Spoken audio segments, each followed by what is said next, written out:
બાંગ્લાદેશના આંતરરાષ્ટ્રીય અપરાધ ન્યાયાધિકરણે પૂર્વ વડાપ્રધાન શેખ હસીના વિરુદ્ધના કેસમાં પોતાનો ચુકાદો સંભળાવતા અત્યંત ગંભીર અને ચોંકાવનારા ખુલાસા કર્યા છે.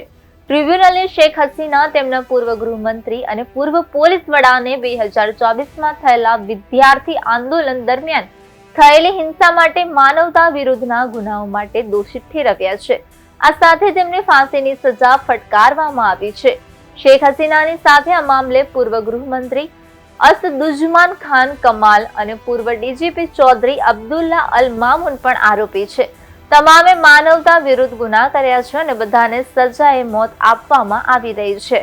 ટ્રિબ્યુનલે પોતાના ચુકાદામાં જણાવ્યું છે કે શેખ હસીનાએ શાંતિપૂર્ણ પ્રદર્શન કરી રહેલા વિદ્યાર્થીઓ પર હેલિકોપ્ટરથી બોમ્બ ફેંકવાના આદેશ આપ્યા હતા.